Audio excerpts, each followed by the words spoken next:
Bien, je vous propose de commencer. Nous poursuivons nos travaux sur cette commission d'enquête, agences et autres opérateurs de l'État. Messieurs, madame le rapporteur, chers collègues, c'est à une audition d'un type un peu particulier que nous procédons cet après-midi. Nous recevons en effet deux personnalités qui ont en commun d'avoir remis l'an dernier au gouvernement deux rapports importants. L'un sur la décentralisation par M. Éric Woerth, l'autre sur le coût du millefeuille administratif par M. Boris Ravignon. Bonjour messieurs.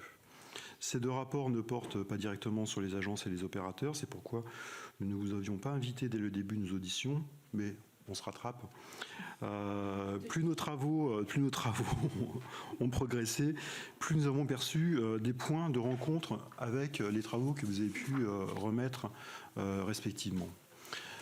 Monsieur Woerth, vos recommandations portent sur la clarification de la répartition des compétences, sur le besoin de prévisibilité des moyens budgétaires ou sur la nécessité de, je cite, remettre les préfectures au centre des relations entre l'État et les collectivités territoriales. Autant de sujets largement évoqués lors des auditions pour ce qui concerne les relations entre l'État central, les agences et les collectivités. Monsieur Ravignon, vous notez une confusion entre les responsabilités, un enchevêtrement des compétences et l'importance des flux financiers entre l'État et les collectivités. Là encore, ces mots sont souvent revenus dans nos auditions pour décrire les agences. Travailler sur les missions des agences, des opérateurs et des organismes consultatifs de l'État nous a très vite amenés à réfléchir à la question de l'organisation administrative de la France. Dès lors, comment vos travaux pourraient-ils nous inspirer ? Vos recommandations, qui s'appliquent à l'État central, peuvent-elles se transposer à ces agences et opérateurs? Je dirais même que les deux, évidemment, sont très liés. Vous avez l'un et l'autre une carrière de responsable politique qui vous permettra également de nous faire part de votre point de vue sur l'objet de nos commissions d'enquête, au-delà du cadre strict de ce rapport. C'est en fait un rapport, un petit rendez-vous tout à fait amical, mais productif. Monsieur Woerth, vous avez présidé entre 2017 et 2022 la commission des finances de l'Assemblée nationale. Vous y êtes toujours membre. Vous avez par exemple co-signé avec Laurent Saint-Martin la proposition de loi renforçant la loi organique relative aux lois de finances qui a élevé au niveau organique la règle de plafonnement des emplois des opérateurs. Vous avez aussi été ministre du Budget entre 2007 et 2010. Cette période, celle de la révision générale des politiques publiques, la fameuse RGPP, nous intéresse évidemment tout particulièrement. De nombreux rapprochements entre agences s'y sont déroulés. Quelles leçons en avez-vous tirées? Cela vaut-il vraiment le coup de se lancer dans des fusions souvent complexes? À quelles conditions? Pour quel objectif? Et pour quel sens en fait? Monsieur Ravignon, vous pourrez également nous faire part de votre vision des agences, tirée de votre expérience accumulée aussi bien en cabinet ministériel que comme élu local à plusieurs niveaux. Vous êtes en particulier maire de Charleville-Mézières depuis 2014 et vice-président de l'Intercommunalité de France. Dans vos différents mandats, quelle a été votre perception des agences de l'État et de leur coordination avec les collectivités d'une part et les services de l'État déconcentrés, donc les préfets d'autre part? Avant de vous laisser la parole pour une intervention liminaire d'une dizaine de minutes, on va se limiter à ça, chacun. Il me revient de vous indiquer que cette audition est diffusée en direct et en différé sur le site internet du Sénat et qu'un compte-rendu sera évidemment réalisé et publié. Je dois également vous rappeler que, et c'est la procédure dans le cas des commissions d'enquête, qu'un faux témoignage devant notre commission d'enquête serait passible des peines prévues aux articles 434, 13, 14 et 15 du Code pénal qui peuvent aller de 3 à 7 ans d'emprisonnement, de 45 à 100 000 € d'amende. Je vous remercie par ailleurs de nous faire part de vos éventuels liens d'intérêt en relation avec l'objet de la commission d'enquête. Je vous laisse réfléchir, monsieur Ravignon, sur... Je vous invite donc à prêter serment de dire toute la vérité, rien que la vérité, à lever la main droite et à dire « je le jure ». Parfait. Écoutez, je vais laisser peut-être monsieur Woerth sur un premier propos, après monsieur Ravignon, et évidemment, je laisserai la place à madame le rapporteur pour une première série de questions, et on enchaînera avec les questions de nos commissaires présents avec nous cet après-midi. Merci. Merci beaucoup, monsieur le président, madame la rapporteure. mesdames, messieurs les élus, les sénateurs. Un propos liminaire, si vous le permettez. Le rôle des... Donc je vais englober le rapport, mais aussi l'expérience, puisque vous nous y invitez. Le rôle des agences, des opérateurs, des autorités indépendantes, des commissions, au fond de la comitologie, on mélange un peu tout ça. Alors on le mélange dans la presse, c'est sûr, mais les politiques le mélangent aussi, quelle que soit leur origine politique d'ailleurs. On avait comptablement l'habitude d'appeler ça des ODAC. En fait, ça va sans doute à un moment donné au-delà des ODAC. Le nombre d'agences, d'opérateurs, etc. est souvent pas exactement le même. Les niveaux financiers de coûts de ces opérateurs, pas les mêmes non plus. On confond les interventions, les charges de fonctionnement réelles.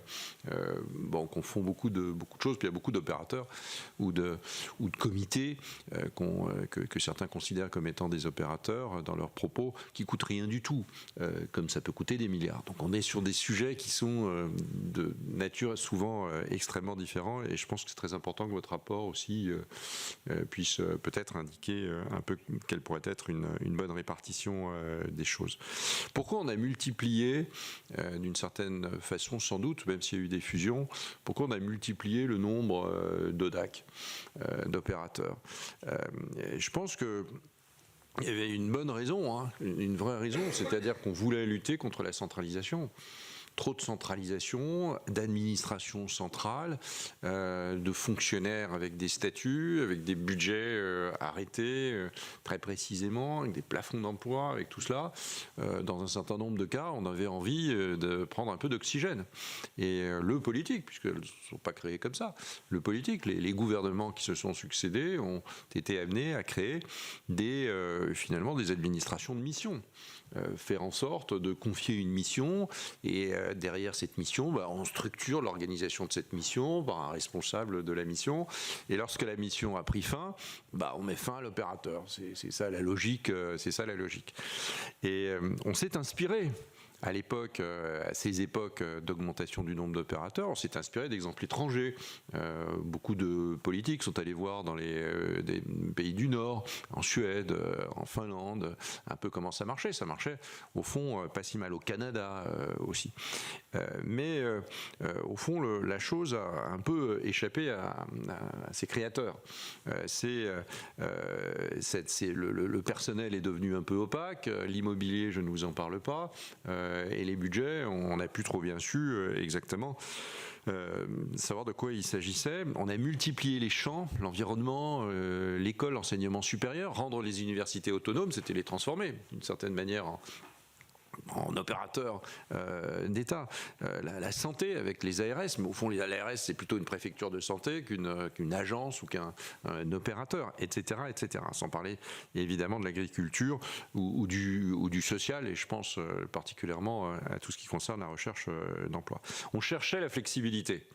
C'était exactement ça. On cherchait la flexibilité et on cherchait la responsabilité sur le fait de considérer qu'une politique était affectée à telle ou telle. C'était la réponse donc à cette rigidité. Pourquoi ça n'a pas... Alors, ça n'a pas totalement échoué. Ce serait ridicule de dire cela et tout à fait stupide. Mais ça n'a probablement pas assez bien... ça n'a pas marché comme ça aurait dû marcher. Ça n'a pas créé cette flexibilité. On est resté avec l'idée d'un État rigide. Et la première des raisons, c'est probablement, et c'est au fond peut-être un paradoxe, c'est que plus on a donné de compétences à ces opérateurs, plus on les a rapprochés du fonctionnement administratif. Et quand vous dites, Monsieur le Président, au fond les fusions, quel sens ça peut avoir, plus on fusionne des opérateurs, plus on fusionne les missions, plus on fusionne les responsabilités, le personnel, les budgets, les sièges, et tout ça devient des institutions publiques extrêmement larges, avec de plus en plus de règles, de difficultés d'accès et de complexité. Et donc on recrée au fond des administrations centrales sans être des administrations centrales. Le deuxième élément sur le fait que ça n'ait pas spécifiquement aussi bien marché que ça aurait pu marcher, et que ça n'a pas transformé un État rigide en un État agile, comme on disait à une époque, c'est que les politiques n'ont absolument pas géré cette affaire-là. C'est-à-dire qu'on se décharge à bon niveau en disant on va créer quelque chose, ce sera moins lourd, moins complexe, mais moi je ne peux pas citer de ministre qui a réellement géré cela. La tutelle n'a pas exercé la responsabilité qu'elle devait avoir, assez rarement, parce que, pour la bonne raison que d'abord c'était souvent un peu loin, et puis cette tutelle représentée par des ministres, elle a au fur et à mesure des années été de plus en plus renouvelable. Quand vous êtes 6 mois ou une petite année ou 3 mois ministre, vous occupez pas nécessairement de l'organisation des structures que vous avez normalement sous votre tutelle, vous occupez plutôt des choses qui sont un peu plus vues, et le rapport donc entre le temps passé et l'efficacité politique, finalement vous ne l'utilisez pas, et pendant ce temps-là l'État perd en puissance. Ça crée une morcellisation de l'État, une fragmentation de la marque État. Regardez ce que ça peut donner lorsqu'il y a une inauguration aujourd'hui, le nombre de gens qui succèdent à la tribune et qui parfois représentent l'État, mais à des titres un peu différents, c'est un peu effrayant.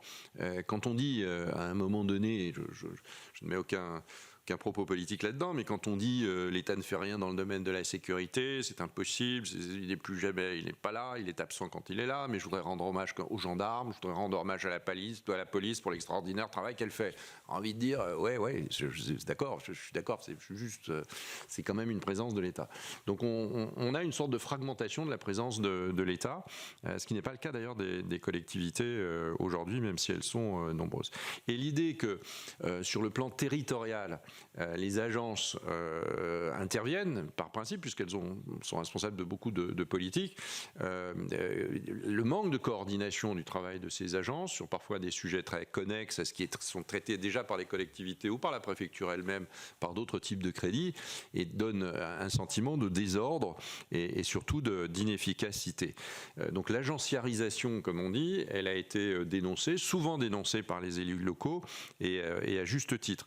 Et dans le rapport que j'ai remis au président de la République, on a beaucoup abordé cette affaire d'agenciarisation, d'appel à projets, au fond d'intervention sur des territoires qui sont parfois faites sans information même du préfet qui est censé représenter l'État. D'où des idées assez simples, mais ce qui serait original, ce serait de les mettre en œuvre, c'est que le préfet consolide l'ensemble des points, que le préfet, on l'interroge avant que telle et telle agence décide de mener un appel à projet concernant parfois tout le territoire et parfois pas tout le territoire, que les préfectures soient également consultées, que lorsqu'une somme d'argent est versée pour aider à telle ou telle chose, que la préfecture, avant que cette somme d'argent ne soit versée, soit elle-même consultée, et que des crédits, pourquoi pas, des agences soient plus déconcentrés qu'ils ne le sont aujourd'hui, comme il faut faire vivre l'idée que le préfet est le représentant au fond légal des agences. C'est un peu ça les textes. Mais dans la réalité, les témoignages de la multitude de préfets qu'on a pu auditionner montrent exactement le contraire. Donc appel d'offres, appel à projet surtout, déconcentration des budgets pour permettre d'éviter le gâchis d'argent ou des situations totalement illisibles, voire contradictoires. Et en 2008 et 2009, vous l'avez dit, Monsieur le Président, on a mis en place la RGPP. J'en ai été, le préfet, c'est le président de la République qui l'avait mise en place, et j'en étais le responsable politique. Bon, dans le cadre de la RGPP, on a travaillé sur les opérateurs de façon très importante. On en a fusionné une vingtaine, on a supprimé un certain nombre d'autres, probablement plus d'une centaine. On s'est occupé de l'immobilier. Personne ne savait plus qui était propriétaire de quoi. C'était impressionnant d'ailleurs. L'immobilier, la rémunération au mérite des directeurs en fonction des objectifs, des contrats d'objectifs. Enfin, c'était une reprise en main de l'exercice de la tutelle. Mais c'est un coup d'épée. Il n'est pas dans l'eau, il a donné des résultats, mais si c'est une fois, ça ne sert à rien. Et depuis, il ne s'est pas passé grand-chose sur le suivi des opérateurs. Il y a eu 63 mesures prises en Conseil des ministres concernant une redéfinition à la fois des missions, des politiques ou des structures d'agences dans le cadre de la RGPP. Éviter les doublons, rendre un peu compliqué la création d'une structure, parce que si c'est trop simple, on démembre l'administration très vite, qui elle-même se reconstitue, et la structure elle-même qui grossit. Donc ça devient évidemment extrêmement contradictoire. Optimiser les structures de gouvernance, les conseils d'administration, les différents comités, les conseils territoriaux parfois d'un certain nombre d'opérateurs. Alors, pour terminer, est-ce que la réduction du nombre d'opérateurs, c'est la solution miracle pour réduire la dépense publique ? Non, évidemment, non, c'est une des solutions, bien sûr, mais ça nécessite, je pense, un certain nombre d'abord de précisions. La première, c'est que souvent, quand un certain nombre de politiques proposent cela, je ne parle pas du ministre qui par nature est éclairé, mais pour un certain nombre de politiques moins éclairés qu'un ministre en charge d'un sujet, bon, on se précipite sur le dernier titre de journal, on parle de la multiplication des agences et on va sur RTL et on dit il faut supprimer les agences, regardez, Alors, c'est plus facile de dire je vais supprimer l'ADEME parce que personne ne sait trop bien ce que c'est, que de dire je vais supprimer par exemple ma prime rénov'. ADEME, ANA, je vais supprimer ma prime rénov'. Derrière dans chaque niche, il y a des chiens, c'est ce qu'on dit en général sur les niches fiscales, mais derrière chaque agence, il y a une politique publique. Ou plusieurs, évidemment. Donc il y a des politiques publiques. Et c'est ces politiques publiques qu'on doit, à un moment donné, re-questionner. Ça, c'est bien plus légitime. On re-questionne les politiques publiques, mais là, il y a moins de candidats. Il y a moins de candidats pour dire, voilà, supprimer là, ci, ça, et donc j'en tire la conséquence que la structure qu'elle apportait, soit elle est au mieux un peu faible, il faut la réduire, soit au plus la supprimer, ou la consolider avec une autre structure qui mette une politique un peu comparable. L'ANA, l'ADEME sur un certain nombre de sujets, entre la gestion de la rénovation thermique des logements, bon, on ne sait plus très bien entre celui qui instruit, celui qui communique, ou éventuellement les métropoles. Nous, on propose qu'un certain nombre de politiques publiques menées par des agences soient redéfinies dans le cadre notamment des grandes métropoles qui ont été créées, ou éventuellement d'un certain nombre de départements, mais je pense aux métropoles parce qu'au fond c'est un peu dans la nature de cela. Les grandes agglomérations, elles peuvent au mieux gérer ces questions d'environnement.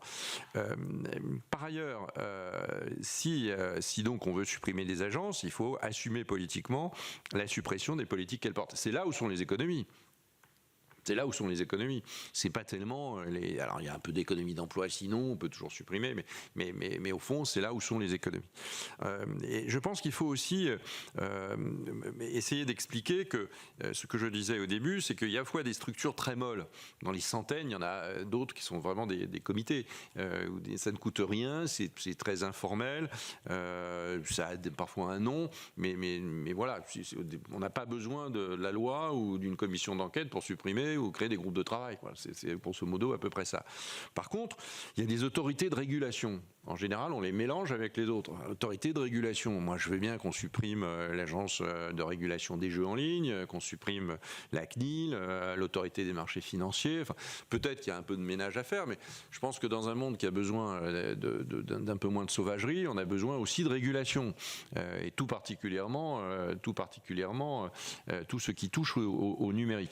Et donc, on a besoin d'autorités de régulation. Puis on est en France, au fond. Donc, avec 57% de dépenses publiques, ça veut dire que à peu près la dépense publique touche tous les sujets de la nation. Donc, on a besoin d'autorités de régulation pour éviter que le plus faible se fasse manger, soit par le plus fort, soit par le moins honnête. Et puis, il y a ceux qui sont assez incontournables. Je n'ai pas beaucoup lu qu'il fallait supprimer des universités. Peut-être faut-il revenir sur l'autonomie des universités. Ça, c'est un beau débat. Mais encore faut-il l'engager de façon honnête et de la façon la plus transparente possible.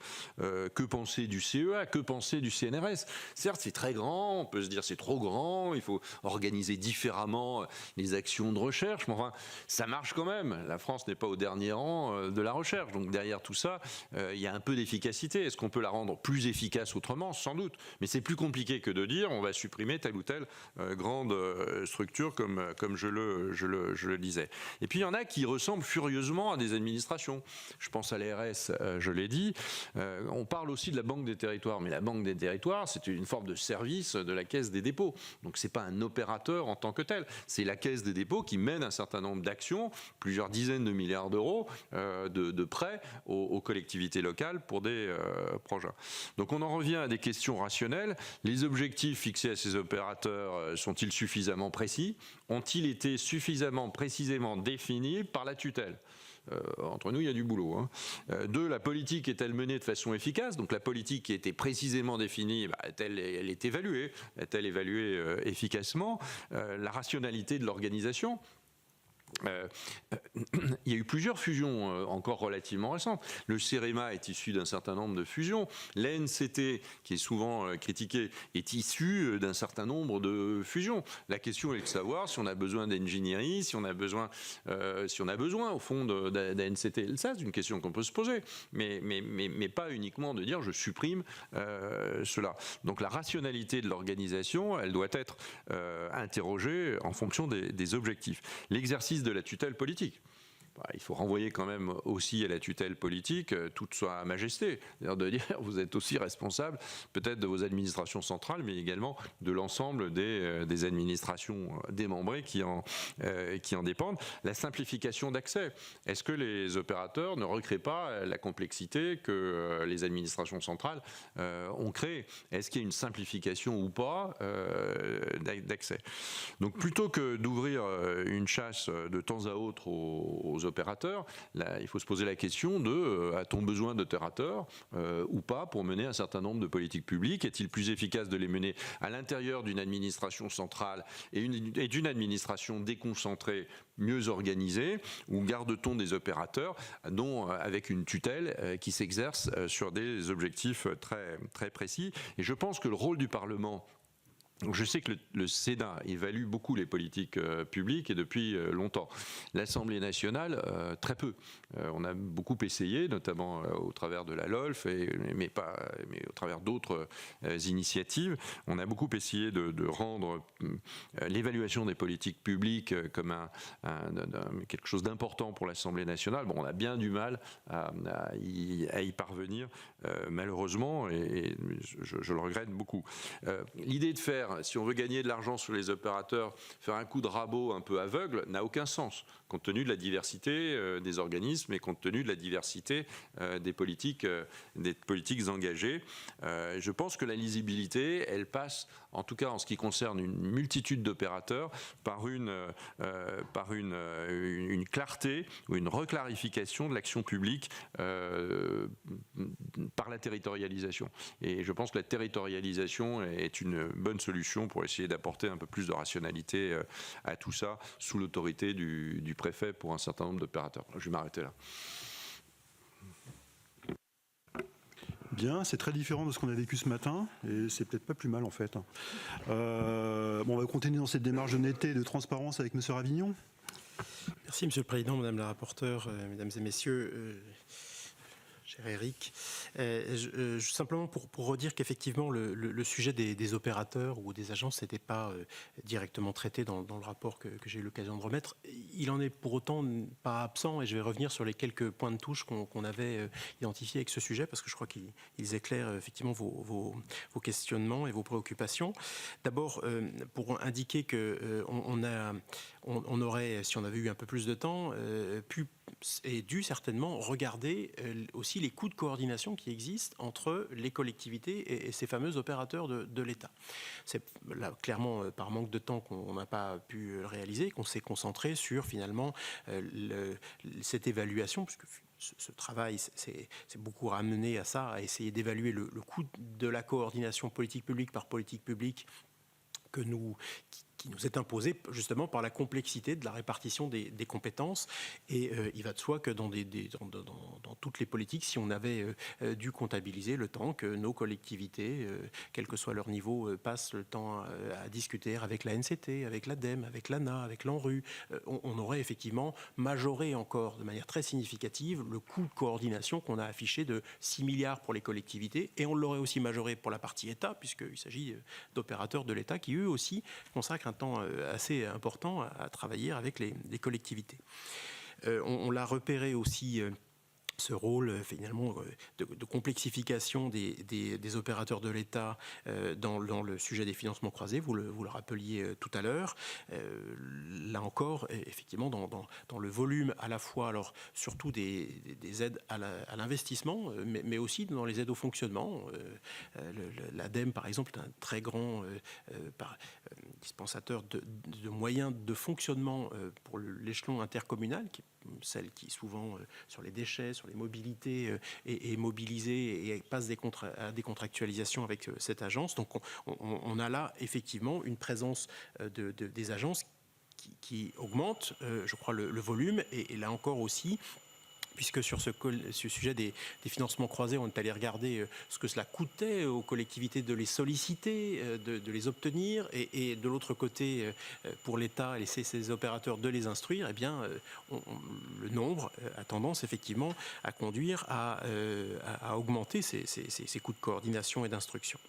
Et ça nous amenait dans les propositions notamment à signaler que la déconcentration devait s'accompagner effectivement d'une remise sous l'autorité des préfets, d'une réunification effectivement de la représentation de l'État et de ses opérateurs. Alors c'est malgré tout un chemin qui a commencé à se faire, puisque la loi 3DS, par exemple, a fait du préfet le délégué territorial de l'ADEME, sur un sujet que je connais un petit peu, mieux que les autres en tout cas.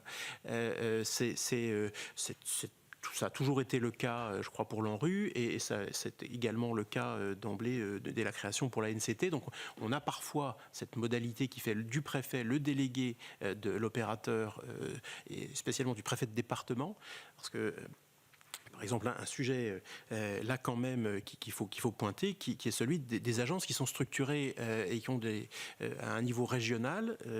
On ne peut pas dire que les préfets soient absents des ARS. Ils président les conseils d'administration. En revanche, les préfets de département, eux, se sentent totalement exclus, bien souvent, de la politique sanitaire conduite par les ARS, n'étant que peu ou pas tenus informés des actions par leur délégué territorial. Et quand bien même ils en sont tenus informés, c'est être informé et co-décider, c'est naturellement pas pareil.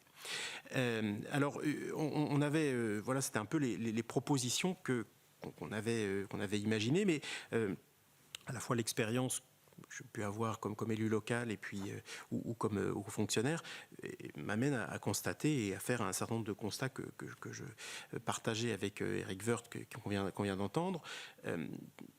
Avec peut-être quand même effectivement une petite précaution. C'est vrai qu'on a lu beaucoup des chiffres très impressionnants là aujourd'hui sur l'ampleur de la tâche qui est la vôtre. 1200 agences, opérateurs de l'État. Bon, je crois qu'effectivement on a parfois, pour atteindre ces niveaux-là, tendance à confondre les carottes, les choux et les navets et additionner un peu tout. Je pense qu'on peut atteindre ces chiffres par exemple en comptabilisant individuellement toutes les universités, toutes les écoles nationales, tous les musées nationaux. Bon, donc ça fait forcément des chiffres très très importants. Si on revient un peu sur la définition qui est celle du Conseil d'État, avec l'idée finalement d'une unicité, d'une spécialité des opérateurs par politique publique, on est sur des chiffres moins importants. Ça ne reste pas moins un problème tout à fait sérieux et un chiffre qui a eu tendance effectivement à fortement progresser ces dernières années. Et qui, moi, me fait surtout penser que l'État ne s'est jamais vraiment donné les moyens de régler les problèmes Éric parlait de rigidité, effectivement, la rigidité de ces procédures à tout niveau. Parce que parmi les motifs qui ont amené à cette... alors, je ne sais pas s'il faut dire agenciarisation, agencification, enfin, je crois que les deux vocables existent, mais ce qui a contribué à tout cela, il y a bien évidemment le constat de rigidité interne au fonctionnement des services de l'État et dont on cherchait à s'abstraire. Quels sont-ils? Les problèmes parfois de gouvernance. Effectivement, on a parfois considéré que c'était tellement compliqué d'associer d'autres parties prenantes significatives. Et dans l'idée de demander et d'organiser les ARS en établissement public, il y avait cette idée d'avoir un conseil d'administration dans lequel on puisse mettre notamment la Sécu, des représentants des caisses primaires d'assurance maladie. Donc, finalement, n'en parvenant pas forcément à gérer, dans le cadre de l'administration, des services centraux ou déconcentrés de la santé, une relation avec les organismes de sécu, on a créé des opérateurs avec des conseils d'administration pluripartites pour essayer d'y mettre ces différentes sensibilités. Ces questions de gouvernance, elles sont aussi, par exemple, effectivement au cœur de la réorganisation qui a été faite par le CEREMA, qui vise effectivement à essayer d'avoir un conseil d'administration qui représente l'ensemble des parties prenantes. Donc ces questions de gouvernance ont souvent été à l'origine de la volonté de créer des établissements, ou en tout cas des personnes morales distinctes, nouvelles, avec ces procédures de gouvernance spécifiques. Mais le plus souvent, il s'agissait aussi de sortir des règles financières très rigides de l'État, et des règles ou très rigides ou insuffisantes s'agissant de la comptabilité, notamment de la comptabilité analytique, et aussi, disons-le franchement, des règles de la fonction publique. On a créé des agences et on est allé sur ce sujet parce qu'on voulait, dans un certain nombre de cas, pouvoir dépenser plus rapidement les moyens confiés par la nation. Reprendre mais l'exemple de l'ADEME et du fonds chaleur. Un des fondements de l'intervention de l'ADEME sur ce sujet, c'est que si on avait confié ça à la chaîne de dépenses publiques de l'État, on aurait eu des délais d'intervention et une complexité beaucoup plus grande et beaucoup plus lourde. Donc on a voulu la sortir, confiant ça à un établissement public qu'on a voulu EPIC, pour qu'il ait encore plus de souplesse financière et comptable et plus de souplesse sur le recrutement de ses contractuels. Puisque dans un EPIC, on recrute dans le cadre finalement qui est celui du cadre privé et pas celui de la fonction publique. Donc l'État n'ayant pas su se réorganiser ou trouver les souplesses dans ses propres services, a effectivement été porté à créer un certain nombre d'organismes pour surmonter ces problèmes de gouvernance, de procédures financières. Dans les procédures financières, n'oublions pas aussi la question de compte-rendu ou de comptabilité. Pas toujours si simple d'isoler la comptabilité d'une activité ou d'une politique publique dans, par exemple, les dépenses d'un ministère. À partir du moment où vous créez un organisme, vous avez une comptabilité au moins liée à cet organisme qui permet... Alors, c'est vrai qu'on a un peu tendance à confondre tout aujourd'hui, les dépenses d'intervention et les dépenses de fonctionnement. Effectivement, là encore, je ne suis pas une fixette sur l'ADEME, mais 4 milliards, on y ajoute le milliard de dépenses de fonctionnement de cet organisme, et puis les moyens qui sont confiés, qui sont des dépenses d'intervention, et qui lui sont confiés pour être dépensés au profit d'autres acteurs. Donc je crois vraiment qu'on peut comprendre ce mouvement de constitution et de développement des agences, qui, je pense effectivement, est allé beaucoup trop loin et sur lequel il y a lieu de revenir. Je vais essayer d'y revenir dans quelques instants, mais sans finalement quand même avoir aussi un regard sur les rigidités internes au service de l'État qui ont pu justifier ce développement. Ça n'a pas été simplement que dans une logique d'affichage, pas nier qu'elle a pu exister. Très clairement, entre la gestion des politiques qui sont aujourd'hui confiées à la NCT par les directions qui préexistaient et la NCT, je crois quand même que la volonté d'avoir une agence était aussi une volonté d'affichage politique, d'une préoccupation pour l'ingénierie des territoires. Alors, ce n'est pas le lieu ici forcément de savoir si l'objectif a été atteint ou pas. Il y aurait matière à en discuter, mais en tout cas, on a voulu créer une agence pour manifester cette préoccupation. Mais je ne crois pas que ce soit le seul et unique moteur. Les rigidités me semblent considérables. Je veux simplement indiquer que dans ce mouvement d'agencification ne touche pas que l'État. les collectivités sont aussi victimes de ce sujet. Alors, avec parfois des dispositions très anciennes, celles qui obligent, par exemple, une collectivité à constituer une caisse des écoles parce qu'elle veut attribuer quelques subsides, quelques moyens aux enfants ou aux parents d'élèves dans les écoles, ou prendre en charge, par exemple, la cantine pour les enfants.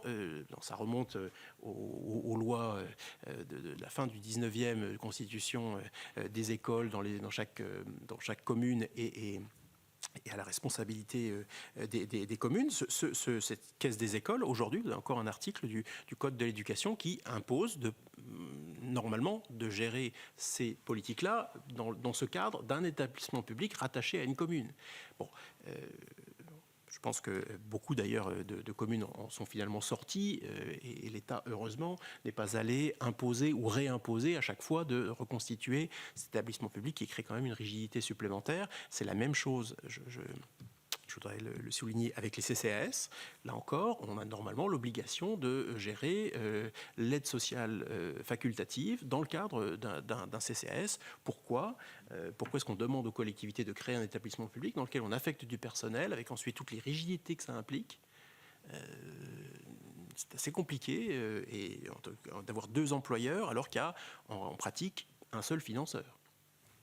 Donc on poursuit, puisque plus récemment j'ai été confronté moi à la réglementation alors absolument foisonnante et un peu délirante qui entoure la gestion des services d'eau et d'assainissement, où même quand vous voulez le gérer en régie, vous êtes au moins obligé d'avoir une identification financière, comptable et des personnels affectés, et avoir un tableau des effectifs spécifiques. Et donc, on est encouragé à gérer les régies avec un service d'exploitation, idéalement, avec une autonomie, une personne morale, une autonomie financière et comptable spécifique. Donc on crée normalement, et même quand on n'a pas l'idée d'externaliser ou de déléguer au privé la gestion de l'eau et de l'assainissement, eh bien, on est chaleureusement encouragé par la réglementation. Et j'assure que les chambres régionales des comptes font le travail de remettre ceux qui les renégats dans le droit chemin. Je parle d'expérience. On vous invite à structurer, donc, c'est à l'échelle de nos collectivités, finalement, de petites agences. Alors, quelle approche avoir effectivement dans ce contexte-là, où je souscris à ce qu'a dit Éric sur le foisonnement et les difficultés que cela pose. Je pense effectivement qu'il devrait y avoir deux objectifs. L'un, et le premier est certainement le plus important, c'est celui de la cohérence des politiques publiques. Et donc, effectivement, je ne vois pas comment on échapperait périodiquement à effectivement une révision de nos politiques publiques, à se redemander, politique publique par politique publique, comment elle est organisée, quelle part l'État, les collectivités et leurs éventuels opérateurs peuvent y prendre. Il y a vraiment là, à mon avis, un sujet de cohérence, à regarder aussi la nature des missions. C'est vrai que ça peut paraître effectivement un peu surprenant de voir des missions de réglementation être exercées par des établissements publics, alors que les services de l'État pourraient effectivement les prendre en charge. Je pense là par exemple aux ARS, très clairement, un peu des missions aussi d'expertise, même si parfois la structuration en agence et le recrutement, le recours à des contractuels de droit privé peut permettre de s'attacher certaines compétences plus spécifiques, mais c'est un peu plus difficile d'expliquer que ce type de missions doivent être détachées et mis dans une agence, dans une personne morale distincte de l'État ou des collectivités. Et je crois vraiment que ce raisonnement, finalement, cette restructuration de nos politiques publiques pour se demander quelles missions on prend en charge, comment on les organise, elle est première, et elle doit permettre de satisfaire le deuxième objectif de cette revue de nos politiques publiques, qui est le fait de réaliser des économies budgétaires. Pas se cacher, je pense que le contexte budgétaire de nos échanges aujourd'hui, il est extrêmement fort. Et Et là, je rejoins ce qu'a dit Eric sur le fait que ce qui rapporte le plus sur le plan budgétaire, c'est d'arriver à supprimer une mission. Il y a vraiment un sujet, c'est par là qu'il faut commencer, et c'est ça qui, incontestablement, rapporte le plus. Bon, c'est aussi le plus difficile, et donc, je pense qu'il faut toujours se poser la question de savoir si on a besoin, effectivement, il y a besoin d'une intervention publique, il y a besoin d'assumer une mission financée par l'argent public. L'autre modalité importante qui, du point de vue de l'État, peut revenir effectivement à une forme de suppression, c'est de réfléchir à une décentralisation, c'est de réfléchir à se demander si on ne peut pas faire confiance aux collectivités pour assurer la mission et l'assumer. Et je crois qu'il y a des sujets sur lesquels petit à petit, je pense que les esprits évoluent, mais si on va vers une décentralisation de la politique du logement et de l'habitat, il va de soi que l'instruction des dossiers, il faut que tout cela aussi évolue et qu'on ait un vrai transfert qui se fasse vers les collectivités. Je signalais par exemple que sur certains sujets, on a déjà des collectivités qui font ça avec des agences de l'État. Moi, je viens d'une région, le Grand Est, dans lequel on a un programme entre l'ADEME et le Grand Est qui s'appelle Climaction, où c'est le Grand Est qui instruit tous les petits dossiers, considérant qu'il y a une proximité plus grande avec les demandeurs et les pétitionnaires, ceux qui déposent les dossiers, et où finalement ensuite on émarge sur les crédits de l'ADEME. Et je sais que dans ton rapport, Eric, tu mentionnais l'idée qu'on aurait pu aller plus loin sur la délégation des fonds. Par exemple, le fonds chaleur aujourd'hui peut être délégué. Le fonds chaleur, puis il y en a un autre sur la lutte contre le changement climatique qui peut être déléguée effectivement à des collectivités par convention. Et donc c'est la collectivité qui fait l'instruction des dossiers et qui rencontre régulièrement à l'agence. Donc il y a plein de modalités. On n'est pas forcément obligé d'aller jusqu'à un morcellement complet de l'agence. Elle pourrait continuer à exister au niveau national, mais en décentralisant vraiment l'instruction et la consommation des ressources qui sont mises à leur disposition. En l'occurrence, par exemple, sur ce sujet de la rénovation énergétique, je crois que si on veut aussi simplifier et mieux organiser et rationaliser le paysage des opérateurs de l'État, la décentralisation est vraiment une des pistes à creuser. Je termine, parce qu'après la suppression des missions, il y a quand même le sujet du fait de gagner en efficience et donc de mieux gérer les moyens de fonctionnement qui sont confiés. Je partage là aussi l'idée qu'il y a de toute façon au minimum une mise sous tension sur les moyens de fonctionnement et notamment en matière d'immobilier, parce que je crois qu'on a tous constaté ces désordres-là qui méritent d'être faits. Et puis le champ des mutualisations, des fusions. Alors, la fusion des opérateurs, c'est souvent, quand on la réalise, une dépense importante, parce que rapprocher des opérateurs, il faut la mettre en regard de ce qu'on peut ensuite économiser sur la gestion, notamment sur une meilleure mutualisation des fonctions support. Et quand même, dans un certain nombre de cas, on doit pouvoir effectivement aussi économiser un peu de nos deniers publics si précieux à ce niveau. J'en ai terminé, Monsieur le Président. Merci à tous les deux pour ces propos rapides. On va passer la parole à Madame le rapporteur. Oui, merci. Alors, ma première question, juste très courte pour Monsieur Woerth. Au moment de la RGPP, la durée des travaux, c'était quel ordre de grandeur ? 6 mois, 1 an, 2 ans ? Entre le moment où vous avez lancé l'initiative et où vous avez été en capacité, dans un Conseil des ministres, de donner la liste des 63 mesures ? Il y a eu plusieurs conseils des ministres, en fait. Le conseil de RGPP, c'était le conseil des ministres. Parce qu'à l'époque, on considère toujours un tout petit peu que pour que c'est du poids dans un pays comme le nôtre, il faut que ce soit rattaché au président de la République ou à Matignon. Alors, peut-être qu'aujourd'hui, on commence à hésiter sur ces idées, mais en tout cas, à l'époque, quand on a une majorité, c'est à peu près ce qu'il faut faire. Et donc, le conseil des ministres, il n'y a pas d'organisme plus élevé de décision publique au moins mutualisé. Et donc ça s'est fait il y a eu à peu près 3 ou 4, je pense, Conseil des ministres. C'était de plus en plus tendu parce que le nombre de mesures était de plus en plus précises. Et donc ça devient compliqué d'arbitrer des décisions aussi précises. Des audits ont été lancés de façon conjointe entre des corps d'inspection de l'État et puis des cabinets de conseil. Ça a pris quelques mois. Sur les opérateurs, on est allé en fait très vite, parce qu'on n'a pas lancé beaucoup d'audits. Moi, j'ai réuni comme ministre l'ensemble des opérateurs dans la grande salle de conférence de Bercy, pour leur annoncer qu'on allait signer des contrats d'objectifs et que chacun était, que les administrations de tutelle avec leur ministre allaient fixer repréciser éventuellement ou refixer ou fixer des objectifs. Je leur ai demandé de nous donner dans les 3 semaines l'état exact de leur immobilier, qui était impossible de l'obtenir dans les ministères. Il n'y avait pas de centralisation, personne ne le savait pas très bien. Donc on a créé d'ailleurs une structure immobilière de l'État. Et j'ai lié l'ensemble de ces résultats, contrats signés et immobilier éclairci, à la rémunération au mérite du directeur ou de la directrice de l'organisme. Ça a déclenché un mouvement de rapidité de réponse assez important. Voilà, c'était assez bref. Hein.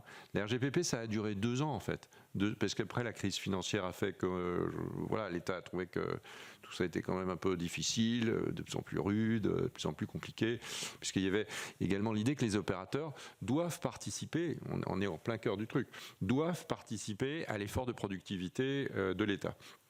Il y avait un effort de productivité de l'État nécessaire à l'époque, et aujourd'hui encore plus.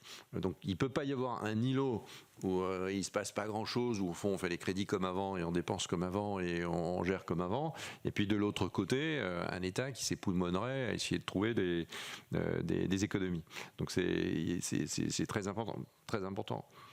C'est-à-dire que si la méthode est là, puisque ce matin on auditionnait la ministre des Comptes publics et on a vu le ministre de la Fonction publique la semaine dernière, le calendrier de refondation de l'action publique qui se veut à demi-mot une RGPP 2, entre son lancement qui doit être le 9 février et leur volonté de rendre publiques les conclusions pour mi-juillet, c'est un calendrier qui me semble possible, oui. Qui semble possible. C'était juste ça. Parce qu'on a une bonne connaissance au fond des choses. En fait, alors, parce que nous, on a quand même le sentiment qu'on a quand même plutôt un manque de connaissances. C'est-à-dire que si, en fait, là où je vous rejoins, c'est-à-dire que si on va à la maille micro, et on le voit, là je prends ma casquette passer par la rue Cambon, oui, quand on va chez la personne, on récupère tout. Et on est capable de reconstituer son parc immobilier, de trouver tous ses agents, l'ancienneté, les fiches. Mais par contre, c'est impossible. Aujourd'hui, personne n'a été en capacité d'appuyer sur un bouton et nous donner un fichier pour vous dire. Tout à l'heure, on parlait des caisses des écoles. Quand nous, on a demandé de nous transmettre la liste des opérateurs, comités et autres publics, on a quand même vu arriver des structures locales qui concernent une collectivité en France, une commune, et qui pourtant sont dans un fichier que Bercy a constitué et le secrétariat général du gouvernement. Donc, et c'est pour ça d'ailleurs par charité je tairai le nom, mais il y a certaines régions qui sont expertes dans ces structures qui apparaissent dans un fichier de Bercy et dont effectivement on peut se demander pourquoi une structure centrale à un moment collecte des informations parcellaires et lacunaires, mais les fait remonter comme une structure publique. Moi, j'ai peu de certitudes, mais j'ai au moins une certitude, c'est qu'on ne peut pas faire ça au fur et à mesure, au coup par coup. Vous faites une RGPP, vous définissez une méthode. Moi, je crois beaucoup à la méthode, parce que la méthode, elle est ni socialiste, ni LR, ni RN, ni LFI. Il y a une méthode. Après, la manière d'interpréter ce qui se passe, ou la façon de répondre aux difficultés qu'on rencontre, là, évidemment, il y a nécessairement un contenu politique. Mais une méthode pour essayer de juger de l'efficacité d'une structure, 1, est-ce qu'elle peut faire ça ? 2, est-ce qu'on a besoin de cette politique ? 3, est-ce qu'elle l'a remplie dans des conditions acceptables en termes de coûts publics ? si vous le faites une fois, c'est bien une fois, quoi. Il y a un article de journal et puis c'est tout.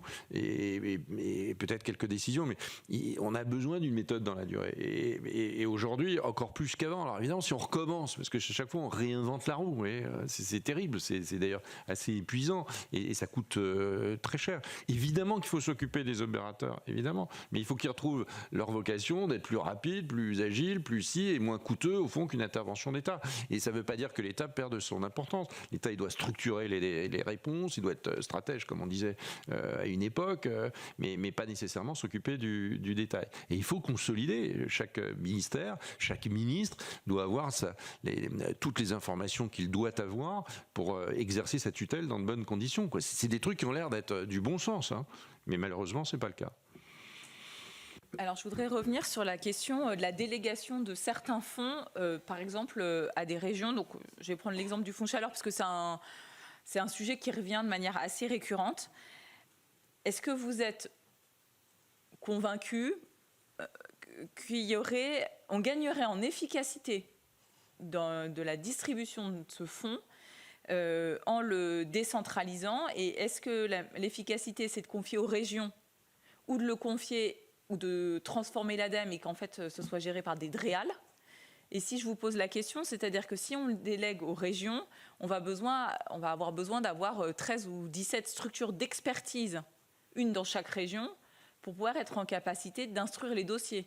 Puisque même si certains vont nous dire qu'on est dans la dépense de guichet, on est quand même sur un guichet où il faut vérifier que le projet a du sens, déjà que le modèle financier a du sens, que ça a du sens d'un point de vue de la décarbonation, qu'il n'y a pas une autre solution qui pourrait être moins coûteuse à mettre en place. Et est-ce qu'aujourd'hui, finalement, le fait d'avoir une unité d'instruction et de paiement qui est l'ADEME ne permet pas justement de mutualiser les compétences, et que si jamais on éclatait, alors peut-être que si on le faisait basculer à la maille des DREAL, on pourrait quand même avoir une communication parce qu'on est toujours dans la sphère État, mais dès lors qu'on passe dans la sphère des régions, chaque région est indépendante de sa voisine.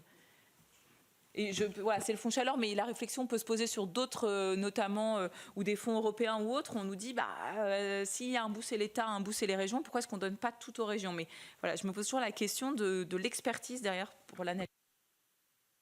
Alors, d'abord pour dire que cette modalité qui existe, elle a très peu fonctionné. Assez largement parce que quand même l'opérateur en question n'était pas extrêmement enthousiaste à l'idée de se défaire de moyens importants et de les confier aux régions. Mais effectivement, c'est un sujet qu'on retrouve qui traverse toutes les questions que vous posez. Fait-on une économie lorsqu'on change simplement l'attributaire d'une compétence ou d'une activité? Là, en l'occurrence, le travail d'instruction du fonds chaleur, on va instruire les projets de collectivité, généralement, du bloc communal, sur la constitution de réseaux de chaleur. C'est ça. Alors, il y a parfois des opérateurs privés qui sont associés, parce que parfois on a fait de la récupération de chaleur sur des sites industriels, des choses comme ça, mais c'est porté par les collectivités. Est-ce qu'il y aurait un intérêt à ce que, et une capacité, il y a les deux sujets, est-ce qu'il y a un intérêt budgétaire et une capacité à le faire au niveau des régions? J'ai tendance à penser que oui, parce que ce ne serait pas vrai à un niveau plus bas, c'est-à-dire imaginons qu'on imagine une décentralisation au niveau départemental. Bon, ça peut commencer à devenir compliqué, effectivement, au niveau d'un département, d'avoir les compétences sur les sujets un peu techniques qu'on retrouve dans l'évaluation d'un réseau de chaleur. Au niveau d'une région, on a normalement dans les services des régions, qui sont quand même pour la plupart assez présentes sur ces sujets de transition énergétique, une volonté d'intervenir sur la question. Donc, normalement, des services qui parce qu'ils ont préparé le SRADET, ont quand même une petite idée et des disponibilités, par exemple, en bois énergie. Vous avez quand même des compétences qui vont être un peu clés dans l'évaluation de la crédibilité du projet qui existent déjà à ce niveau-là. Et est-ce que ça ferait faire une économie ? Alors, c'est pas gagné d'avance, mais j'ai tendance à penser que oui, parce que c'est quand même, les régions sont déjà des interlocuteurs du bloc communal sur pas mal d'autres projets d'investissement. Donc quelque part, on rajoute une activité supplémentaire à des gens qui ont déjà quand même un peu l'habitude, qui ont parfois aussi les données, tout simplement même de connaissance et la connaissance des territoires, ce qui serait à mon avis pas le cas avec les DREAL. Les DREAL, on pourrait à la rigueur avoir l'expertise, mais qu'est-ce qu'instruisent les DREAL aujourd'hui comme aide à destination des collectivités? À ma connaissance, rien. Donc je pense que la question de savoir effectivement est-ce qu'il y a la capacité à faire en termes d'expertise et ensuite est-ce qu'il y a un intérêt budgétaire en termes de gain de productivité, on va la retrouver partout. Et que là, en l'occurrence, ça cocherait plutôt les cases s'agissant des régions. Vous permettez. Je crois que la décentralisation, que je pense qu'avec Boris on en est persuadés tous les deux et que beaucoup d'entre vous le sont, la décentralisation c'est quand même une restructuration de la dépense publique. Donc on affecte de la dépense publique autrement et donc on la contrôle différemment et finalement on dépense autrement. On peut l'espérer, c'est une bonne décentralisation réussie, ça doit aboutir à ça. Et on a besoin de restructurer la dépense publique. Investissement, fonctionnement, mieux relié aux objectifs, etc. Et quand vous avez des objectifs totalement nationaux, c'est beaucoup plus difficile. Et quand vous avez, par contre, une planification nationale, on peut penser que la stratégie bas carbone, elle est obligatoirement nationale, ça ne sert à rien. Mais après, il y a des plans, il y a des SRADET, il y a plein de choses qui redeviennent des trucs territorialisés, où on commence à parler de choses assez concrètes. Et donc, il est assez logique de dire que tout cela, et à partir du moment où on décide que des collectivités doivent avoir plus de pouvoir, un conseil régional, il doit être chargé des schémas. Ces schémas doivent être compatibles avec des stratégies nationales lorsqu'elles existent, ça va de soi, mais il doit les adapter à sa propre région. La réponse n'est pas la même d'une région à l'autre. Et puis après, avoir les outils de mise en œuvre. Parce que si c'est juste une collectivité qui fait des schémas, ça ne sert à rien. Il faut évidemment qu'il soit chargé de l'opérationnalité de ces schémas. Et puis après, il regarde avec les autres collectivités, avec les entreprises, avec les organismes de logement. Bon, mais il fait. Et donc la déconcentration des crédits va avec. Je suppose que la même logique se poursuit aussi. Tout à l'heure, vous l'évoquiez d'ailleurs sur la question de la politique du logement insalubre, des copros dégradés et autres. D'ailleurs, on voit bien qu'aujourd'hui, on a à la fois les collectivités, parce que souvent, les agences locales de l'énergie, en fait, l'ANA n'a pas de bureau, c'est les agences locales pour lesquelles l'ANA paye une partie du salaire des conseillers. Quand vous avez dit ça, en fait, je me suis posé la question de est-ce qu'on est certain d'avoir une politique équitablement répartie sur le territoire, parce que là, vous avez parlé des grandes métropoles, mais il reste quand même des zones qui ne sont pas dans une aire métropole. Et donc, celles-là, comment est-ce qu'on les traite Et puis, sur la question, je suis assez sensible à ce que vous dites sur l'idée que déconcentrer permettrait aussi de repenser la manière dont on... Mais, par exemple, sur les réseaux de chaleur ou autres, le gisement disponible et autres n'est pas équitablement réparti sur le territoire. Donc, quand on a une enveloppe nationale, on voit bien là où arrivent les projets les plus pertinents en termes de décarbonation et d'impact carbone, puisque là, on voit bien que de toute façon, plus on va dans le temps, plus les meilleurs projets à la tonne de CO2 évité, en fait, en tout cas, l'euro mis pour diminuer une tonne de CO2 est à chaque année un peu plus important. Donc, comment est-ce qu'on arrive en fait à toujours affecter l'argent public qui est rare au projet le plus pertinent pour la politique quand on raisonne à une maille qui est plus petite? Voilà, c'est en critique ou en réponse, parce qu'effectivement, je pense qu'on est assez sensible à ce que vous dites. Et c'est vrai que de passer d'une administration de schéma à une administration de gestion, ça serait très satisfaisant pour les conseils régionaux. Je pense que là, par exemple, les conseils régionaux ne sont pas nécessaires. Enfin, il y a plusieurs niveaux de collectivité, comme vous le savez, très bien. Je pense qu'il y a une partie, je pense que les agglos, les métropoles, je ne sais pas ce qu'en pense Boris, mais peuvent faire beaucoup de choses, au fond, parce que c'est une collectivité, une communauté de vie très large, avec souvent des centaines de milliers d'habitants. Ils ont des structures administratives solides et ils connaissent la réalité du terrain. Nul ne peut penser le contraire.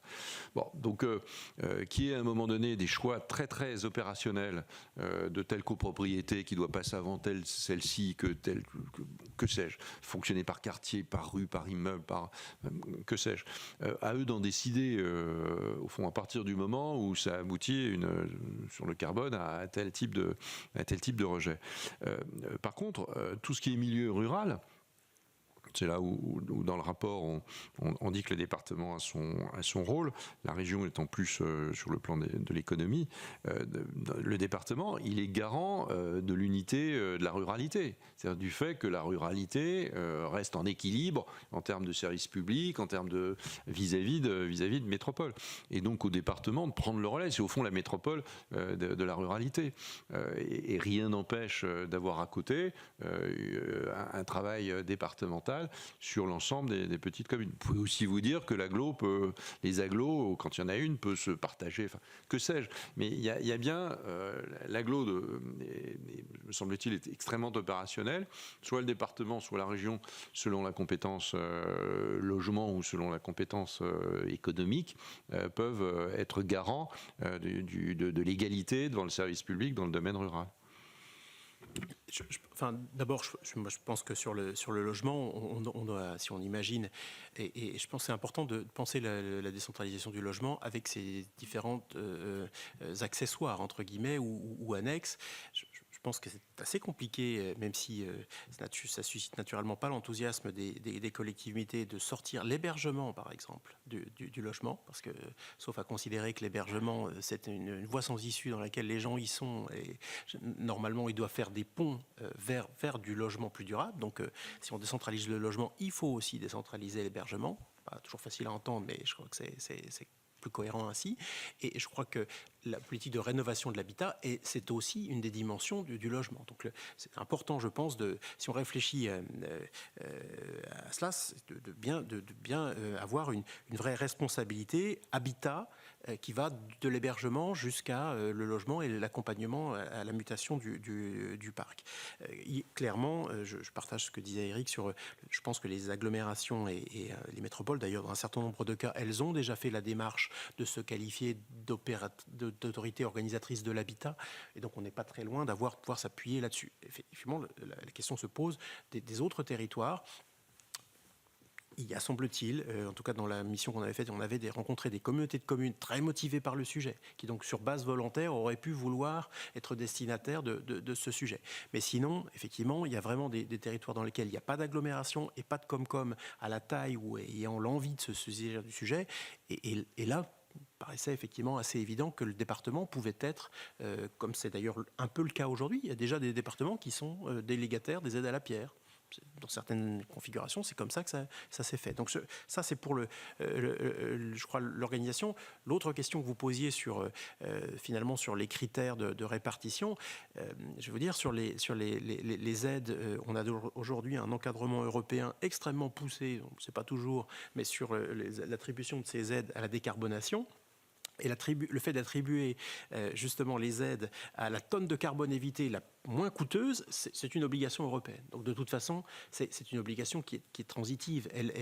Si vous déléguez les fonds, aujourd'hui l'ADEME la respecte, et demain, si vous déléguez les fonds, en partie des fonds de décarbonation à l'ADEME pour agir dans ce domaine, elle appliquera, j'en m'en doute pas, la réglementation européenne. Mais la délégation, c'est pas non plus une carte blanche. Hein, c'est pas, on délègue pas. Il y a des contrôles, des conditions.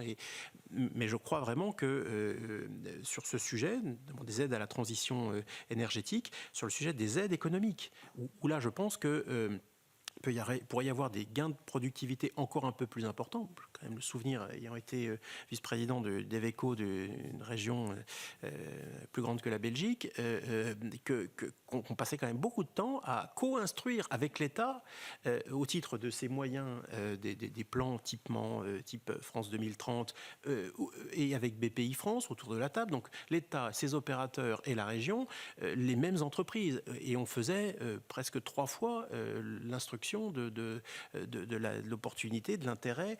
Bon, là, je crois qu'à un moment où l'argent public est rare, rationaliser et confier effectivement les moyens et n'avoir qu'une seule instruction par un opérateur à définir ou par une collectivité, là en l'occurrence sur les aides économiques, je pense que la région est pas mal placée pour faire ça, ça me paraîtrait quand même être à la fois plus pertinent et plus économe. Ce matin, on a entendu dans la bouche de la ministre l'idée de garder les structures mais réinternaliser les crédits. Qu'est-ce que vous pensez de ça ? Oui, alors non mais là vous réfléchissez nous aussi parce que... Réinternaliser, c'est les faire revenir dans le cadre de l'administration. En fait, oui, mais reministérialiser, ça veut dire réinternaliser. Ouais, c'est...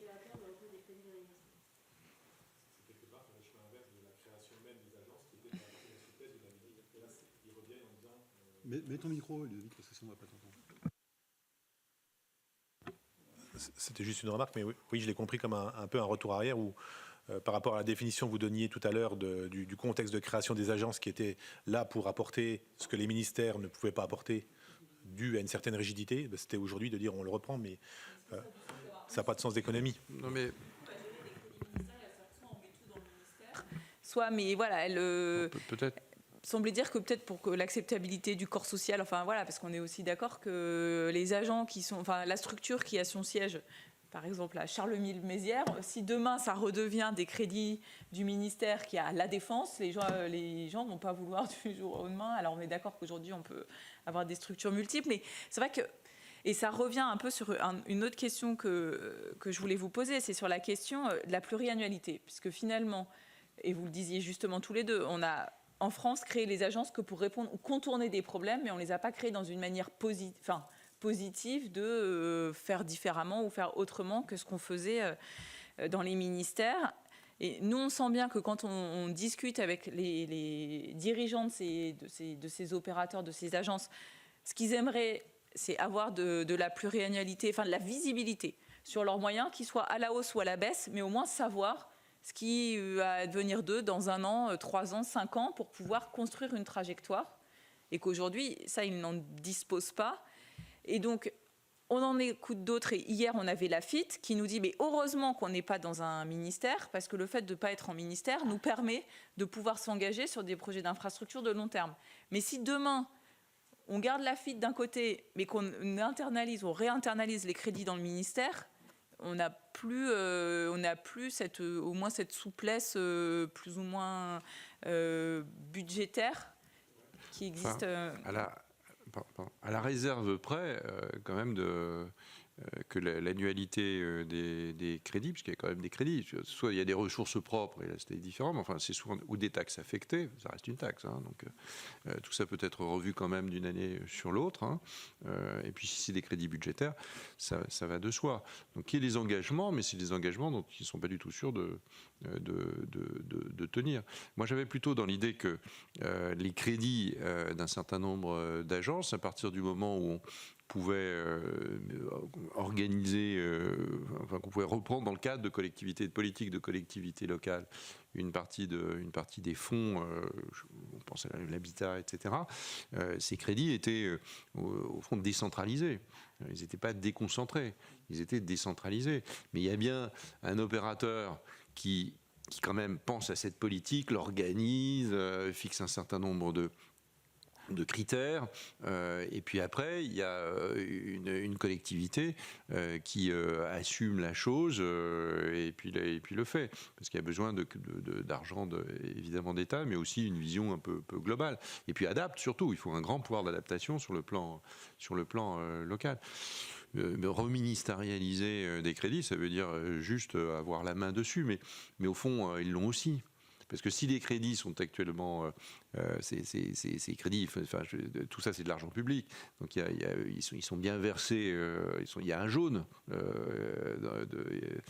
qui permet de cumuler et de montrer tout ça. Donc je ne suis pas sûr que ça permet le contrôle, quoi. Ça permet le coup de rabot plus facile, sans doute, mais c'est pas une réforme structurelle. Moi, je fais le lien avec ce que vous disiez tout à l'heure sur le fait que vous aviez du mal à avoir une vision budgétaire ou même des actifs. Je suis quand même très, très étonné. Dans tous ces conseils d'administration des opérateurs dont on parle là, il y a des représentants du budget, du ministère du budget, de la direction du budget, des différentes directions thématiques. Donc, si eux n'ont pas, dont c'est le rôle, effectivement, d'exercer cette surveillance, de connaissance, de recevoir la documentation financière et budgétaire qui est très volumineuse, et voilà, encore la petite expérience que j'en ai eue, ils interviennent y compris même sur les réaffectations, les choix. Enfin, donc, je pense qu'au micro, cette information, elle existe, mais elle n'est jamais consolidée, même à l'échelle d'un secteur. C'est-à-dire que chaque chargé, le bureau, le bureau du logement qui va suivre l'ANA, ils ont toutes les données de l'ANA, mais il n'y a pas une concaténation qui est faite dans une grande base de données qui permet, rien qu'à la sous-direction, de savoir pour les 5 ou 6 opérateurs d'avoir des données homogènes, comparables. Et donc il y a normalement une ressource informatique, une application, qui doit être constituée, mais on n'a pas le sentiment que c'est une priorité publique. C'est-à-dire que là, on finit par se rendre compte qu'en fait, les données, on ne les a pas parce que chacun essaie de trouver son chiffre, mais qui n'est pas forcément cohérent avec l'autre. Le jaune, franchement, hier, on discutait avec quelqu'un, et en fait, le jaune, il comptabilise. Par exemple, Lafite, c'était le très bon exemple. On dit, donc ils se présentent, ils sont 5 personnes. Bon, on regarde dans le jaune de Lafite, coût salarial 70 000 €. Enfin, franchement, c'est juste pas possible. Et en fait, avec honnêteté, exactement, ils reconnaissent. Mais donc ça veut dire que, par exemple, pour avoir la connaissance de l'opérateur, ce qui coûte son fonctionnement, on ne le trouve pas dans le jaune. On ne le trouve pas plus dans le PAP, puisque dans le PAP, les agents, ils sont dans le programme 217. Et donc, c'est noyé dans la masse du 217 et ce n'est pas du tout dans le programme infrastructure du 213. Donc, en fait, on ne le sait pas, à part les effectivement membres du conseil d'administration de Lafite qui ont le dossier. Par ailleurs, les jaunes, je voudrais vous signaler que, par exemple, le jaune sur les transferts de l'État vers les collectivités n'existe plus depuis l'an dernier. C'est quand même un petit sujet à 150 milliards. Hein. Donc, la consolidation et la présentation dans un document unique de ces transferts, aujourd'hui, si la Cour des comptes n'est pas là pour faire ponctuellement ce type de calcul, ça n'existe plus. C'est quand même un petit sujet. Et je reviens sur la pluriannualité parce qu'en réalité, je pense qu'elle est au cœur de toutes les discussions de refondation des relations financières entre l'État et les collectivités. Je crois vraiment que c'est quelque chose de... Alors, bien sûr un fondement constitutionnel et puis ensuite des lois organiques qui organisent nos échanges sur la répartition des ressources de la nation, mais la capacité à s'engager de manière pluriannuelle va vraiment devenir absolument cruciale vis-à-vis des opérateurs, mais aussi vis-à-vis des collectivités. Quand on est dans cadre à peu près stable, où il y a une année difficile, mais par contre, si on est sur une succession d'années difficiles, ça devient absolument vital pour les destinataires des fonds de savoir quelle va être la hauteur des marches sur 3 ou quelques années, en tout cas. Donc vraiment, cette question de la pluriannualité me semble vitale à pouvoir être gérée avec des engagements crédibles. Pas comment on le fait, effectivement, comment on concilie ça avec une règle constitutionnelle d'annualité budgétaire, mais on devrait arriver à trouver quand même une articulation. Je pense que, pardon, il n'y a pas d'astuce en fait. Si c'est des astuces pour essayer de réduire l'augmentation, la dérive de la dépense, etc. On les a toutes utilisées. Honnêtement, je pense qu'on les a toutes utilisées. Le truc qui évite, vous savez, de faire le principal. Donc, il n'y a pas d'échappatoire au travail sur le contenu de la dépense publique. Il n'y a pas d'échappatoire. Il y a aujourd'hui une masse de dépenses publiques considérable. Alors, selon qu'on soit à gauche, à droite, au centre, on peut se dire c'est bien, c'est pas bien, etc. Mais il n'y a pas si on veut réduire la dépense publique et si on veut garder l'efficacité de celle-ci, il n'y a pas d'échappatoire. Il n'y a pas d'échappatoire au contenu de la dépense publique. Après, évidemment, la manière dont elle est dépensée, ça va de soi. Les structures de dépenses, en soi, doivent être repensées. Mais c'est d'abord le contenu de la dépense publique. Quant à la pluriannualité, on a proposé dans ce rapport, par exemple concernant les dotations de l'État dans les départements, des CIL, des ETR, fonds sur les caméras, fonds verts, etc. On a proposé que ce soit une dotation unique. Et on a proposé qu'une partie de cette dotation unique, comme ça on la gère un peu comme on veut sur le plan local, en fonction des projets, on prend des gens pour des adultes, quoi. Et puis en même temps, on garde une partie de cela pour la pluriannualité. Un certain nombre de projets de collectivités s'étendent sur 2 ou 3 ans, et donc ils ont besoin d'avoir 2 ou 3 ans d'aide, probablement pas au-delà, et donc là on crée une pluriannualité obligatoire, mais compte tenu des fonds, on sait le faire.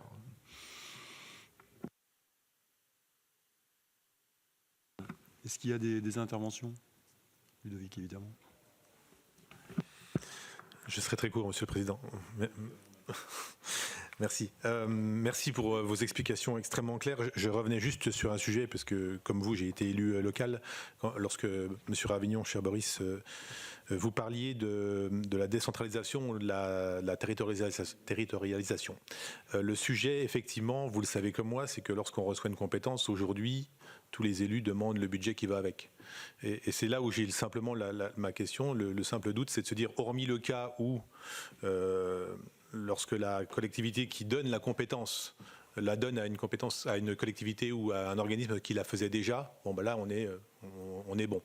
Mais dans tous les autres cas, vous allez avoir l'organisme bénéficiaire qui va vous demander le budget qui va avec. Donc je ne vois pas trop où est la piste d'économie dans ces cas-là, mais je vous laisserai intervenir. Et puis l'autre point, j'avais cité un adage devant la ministre, je vais continuer, c'est ma journée des adages, mais vous savez comme moi que le temps c'est de l'argent. Et dans votre rapport, Monsieur le Ministre, vous aviez évoqué que la simplification avait différentes vertus, notamment celle d'accélérer les dossiers, je ne vous apprends rien. Est-ce qu'aujourd'hui cette question du temps a réellement été posée? Je sais que c'est extrêmement difficile comme question, que c'est difficile à chiffrer. Mais aujourd'hui, le temps, il impacte de plusieurs manières. Évidemment, quand vous avez 3 ou 4 intermédiaires dans une procédure, vous savez comme moi que ça, évidemment, ça la rallonge, qu'il faut payer les personnes qui sont intermédiaires et que pour la personne qui attend la validation du processus en question, c'est du temps de perdu. Et donc, on voit qu'il agit à différents niveaux. Et quand on parle aujourd'hui de suppression des agences, c'est pas simplement de se dire est-ce qu'on peut supprimer ces intermédiaires-là, mais c'est de se dire quel est aujourd'hui le coût induit de toute cette lenteur que certains appellent lourdeur administrative. Est-ce que ça a déjà été un exercice qui a été réalisé?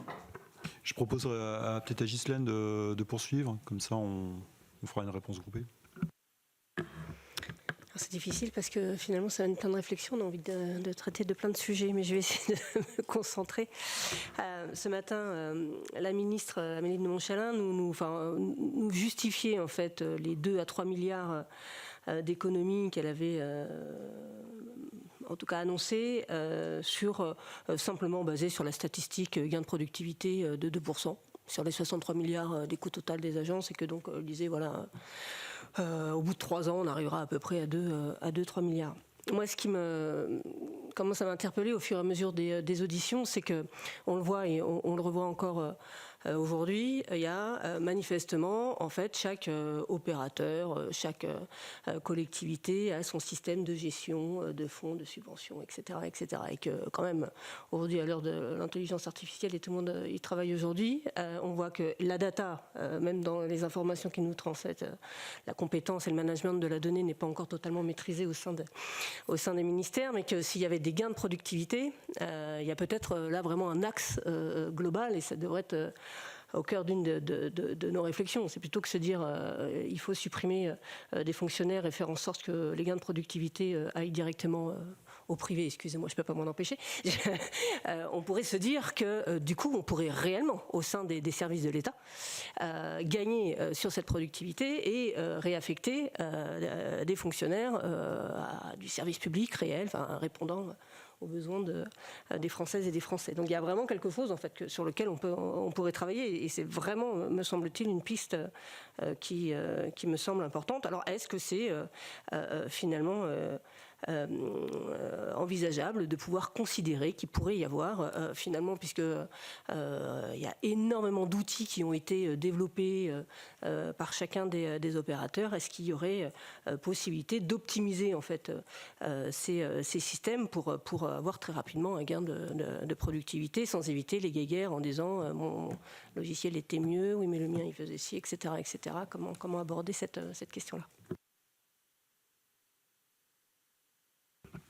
Il y en a un qui se lance, on a 10 minutes. N'hésitez. Minutes, hein. Le temps, c'est de l'argent. Je pense qu'aujourd'hui, c'est exactement le contraire. Le temps, l'argent, c'est de perdre du temps. Puisqu'on n'a pas les moyens de financer les investissements qu'on veut financer dans une collectivité locale. Je pense que le temps, il a été multiplié par 2 ou 3, sans doute si on se réfère à 10 ou 15 ans sur un projet déjà existant. C'est simplement parce qu'on n'a pas l'argent. Et que si on avait l'argent, on y arriverait. C'est pas uniquement les règles, il y a un peu de règles environnementales, etc., qui compliquent les choses, mais qui en même temps ont leur intérêt. Mais perdre du temps, c'est ne pas dépenser, hein, si vous ne faites pas. Alors les structures de fonctionnement, ok, elles perdurent, mais c'est quand même un vrai sujet. Parce que autant dans le privé, le temps c'est de l'argent, parce que vous dépensez, vous avez une rentabilité, vous faites un coût rentabilité. Dans le public, on ne raisonne pas rentabilité de l'investissement. Ou rentabilité d'ailleurs du fonctionnement, parce qu'il peut y avoir une rentabilité sociale, pas économique, mais ou une meilleure éducation, enfin, que sais-je, enfin, en tout cas, une rentabilité sociale ou économique. On ne raisonne pas du tout comme ça. Et donc les pertes d'opportunités sont plutôt des économies, ce qui est en soi est assez grave. Donc moi, je pense quand même que plus on rapproche la décision du contribuable, alors le contribuable, on ne sait plus très bien s'il est local ou pas, mais enfin il contribue quand même aux coûts locaux, et puis il a une vision sur la politique décentralisée, la politique de sa commune notamment, mieux c'est, parce que plus on clarifie les responsabilités, c'est pour ça que je dis que ça restructure au fond la dépense publique, ça la rapproche. On n'a pas donc pas les mêmes moyens de contrôle, il y a aussi un contrôle citoyen qui est plus important qu'autrement, enfin bon, ça veut dire tout ça. Est-ce qu'on peut s'exonérer ou pas de s'occuper des opérateurs d'État? La ministre, elle a raison de l'avoir remis sur le devant de la scène. Et c'est tant mieux. En attendre un bénéfice immédiat, je crois qu'on vous a dit exactement la même chose. Et je crois que c'est au fond ce que vous pensez, si j'en crois vos questions. C'est évidemment, la question ne sont pas uniquement les porteurs, c'est les projets qui sont sous-tendus. Un porte-avions sans avion n'a aucun intérêt. Donc c'est pas le bateau qui est intéressant, c'est qu'il permet de faire décoller des avions de n'importe où. C'est exactement la même chose. C'est pas la structure qui est importante, alors elle est chère, mais la structure, c'est les projets que ça permet et au fond, donc les politiques. Donc si on veut gagner ou moins dépenser, il faut raisonner et réfléchir en termes de politique publique. Après, on réfléchit à la manière dont elles sont organisées. Et il faut évidemment, le premier truc, c'est quand même de dédoublonner. Si on veut gagner de l'argent sur les opérateurs, il faut mettre le truc à plat. Alors si on avait continué à le faire année après année, ce serait peut-être plus facile, la cartographie serait plus simple. Enfin, il existe encore quand même un certain nombre d'outils qui permettent de dire on dédoublonne. Et puis deuxième point, d'aller au plus proche du terrain pour que ce soit bien adapté à ce qu'on souhaite. Si c'est pas adapté parce que la granulométrie est trop importante, il y a un moment donné, ça se perd et ça ne change rien. Donc il faut optimiser. Bien sûr qu'il faut optimiser, mais l'optimisation des politiques est au fond le moteur de l'optimisation de la structure qui porte ces politiques. Juste pour ajouter, j'ai l'impression que la mauvaise gestion Et elle naît, ou pour le coup même la bonne gestion, et d'avoir un raisonnement pour optimiser finalement la gestion des pouvoirs publics et de leurs différents opérateurs, elle n'est pour le coup ni droite ni de gauche. Parce que je crois qu'on peut tous tomber d'accord sur le fait que de l'argent qu'on gaspille parce qu'on a une organisation qui nous fait avoir une productivité faible.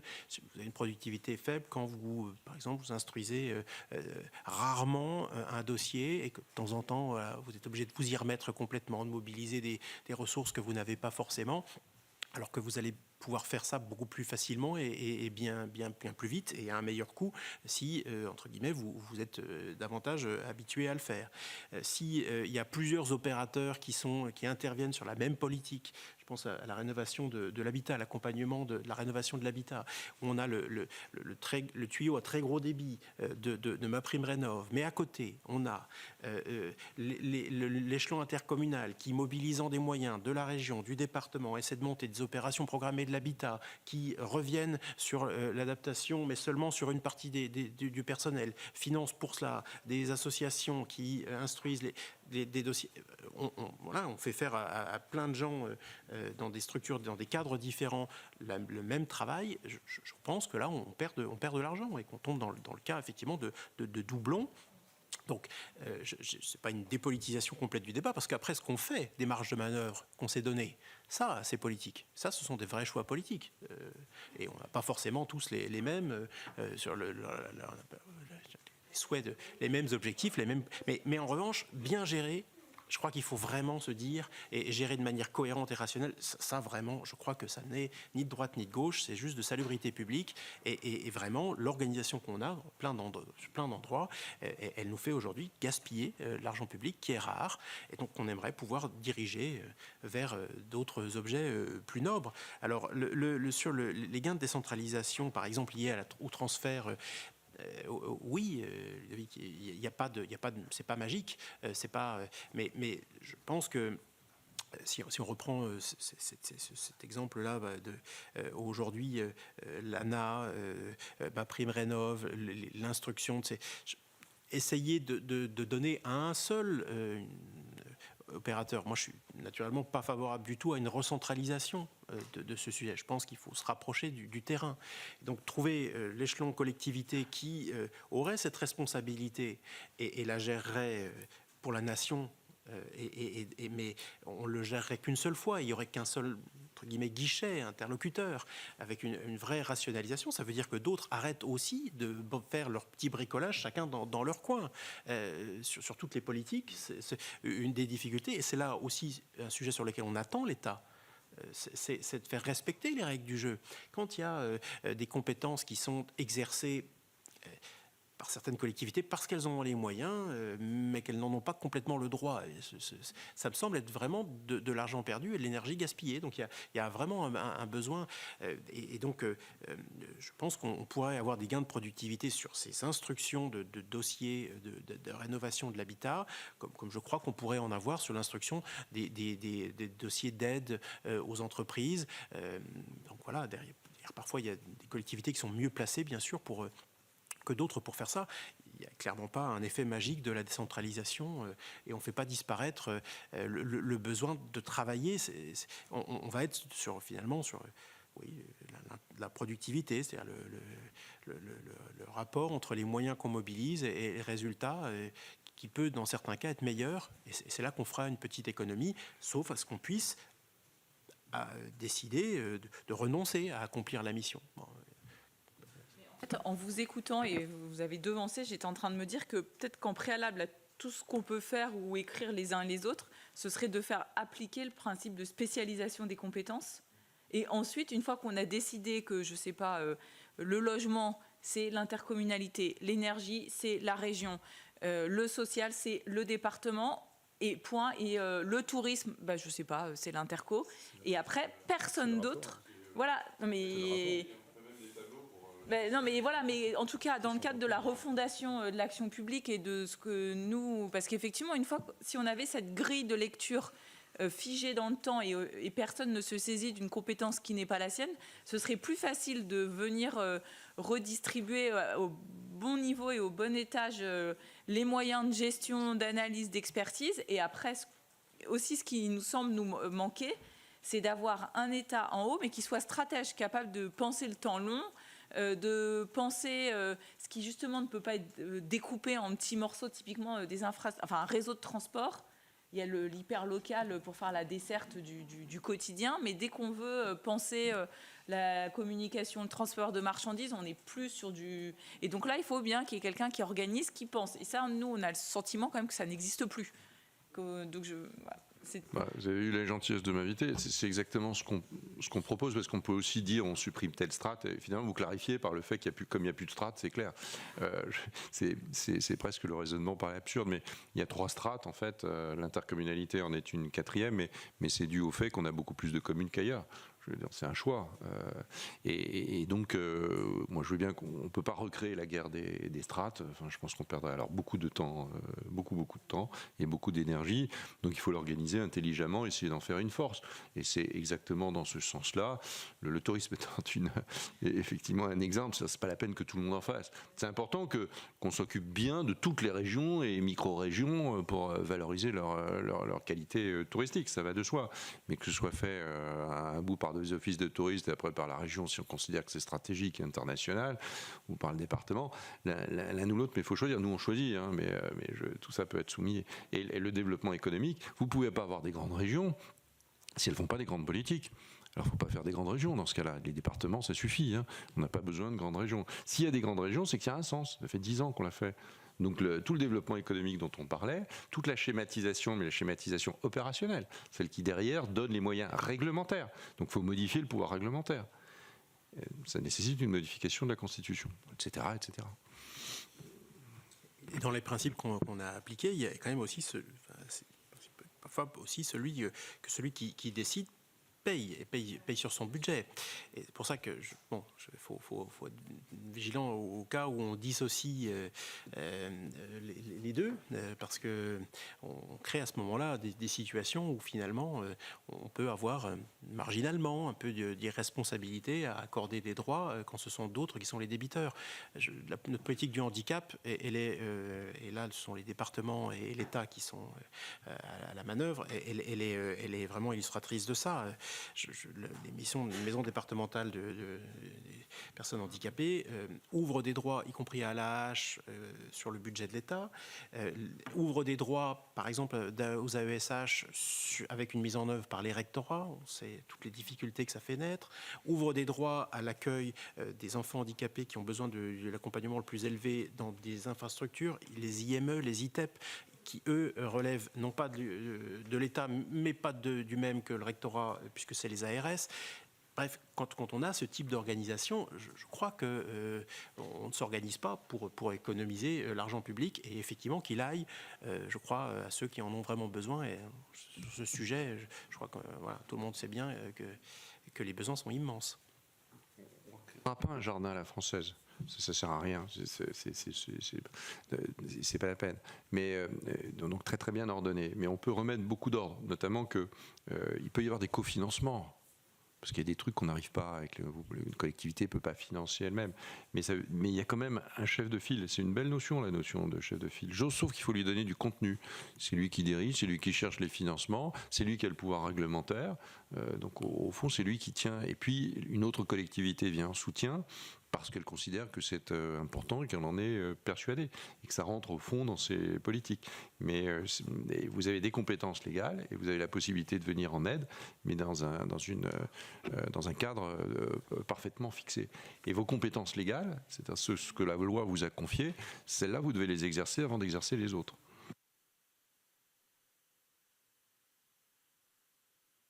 rouvre ça, on verra des collectivités, des départements vouloir financer une opération en local parce que comme ça il sera visible, parce que si, parce que ça, et que donc du coup on retrouve ces financements.